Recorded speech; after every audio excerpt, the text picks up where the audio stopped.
Olá, vamos dar início a mais uma videoaula.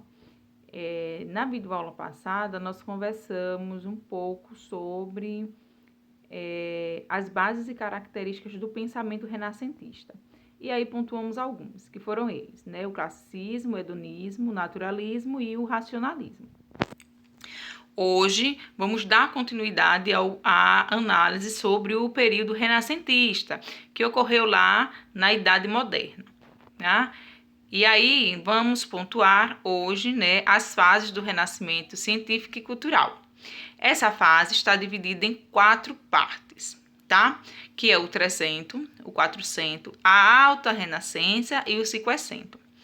Cada fase dessa apresentou características específicas e importantes para as transformações sociais ocorridas na sociedade europeia. Tá? Ou seja, podemos aí pensar, por exemplo, que cada fase dessa apresentou um daqueles pensamentos, né, que nós estudamos, daquelas características que nós estudamos na aula passada.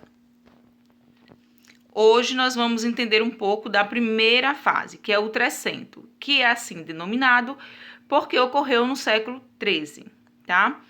Essa fase deu origem na cidade de Florença, e aconteceu devido a 3 fatores. Primeiro, o grande desenvolvimento comercial, que financiava aí boa parte, tá, da produção artística.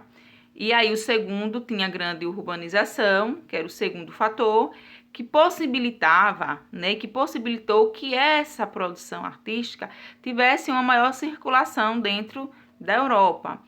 E o terceiro fator foi a existência de diversas famílias, né, que investiam na produção artística renascentista. Famílias que tinham aí poder aquisitivo, né, poder econômico, que acabou por financiar essas produções. Dentro do 300, nós temos algumas características centrais, que são elas.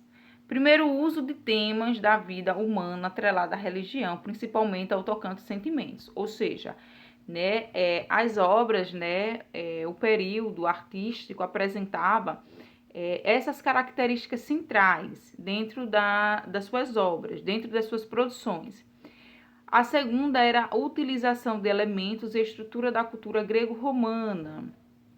A terceira, a adoção de idioma italiano em sua obra literária, que possibilitava, em grande parte, pela influência de Dante. E aí, quando falamos do idioma italiano, voltamos lá a ideia para a origem do 300 que se deu lá na cidade de Florença. Aqui temos o mosaico do Batistério de San Giovanni, né, sobre o juízo final, uma obra de um mestre florentino em cerca de 1300. Observe que essa obra apresenta uma das características centrais, né, que é a característica religiosa, né? Aqui temos a Divina Comédia do poeta italiano Dante, né, que foi um artista, né, fundamental nesse período, no 300, datada de 1265 a 1321. Além das características centrais, o 300 também apresentou algumas características da arte, tá? Que são elas: a transição entre a arte do período medieval e o período moderno, que estava aí a discussão, né? Que era um momento de transição, né? Um momento de se pensar como era a arte medieval e como deveria seguir, né, a arte no período moderno. A característica da arte bizantina, tá? Também estava presente, né? E aí, né, trazia uma temática, né, religiosa e inspiração do artista. Porém, né, a característica bizantina possui elementos que servem de separação de um período ao outro, tá? Como é o caso, por exemplo, do uso do tríplice, que é um conjunto de 3 pinturas que é unidas em molduras, tá? Formando uma única obra. E aí, dentro dessas características da arte, aparecem várias características de alguns autores, como Dante, como Giotto di Bondone e outros. Espero que vocês tenham compreendido um pouco sobre a primeira fase, né, renascentista, que é o Trecento, tá? E aí, na próxima aula, vamos continuar, né, as discussões sobre essas fases.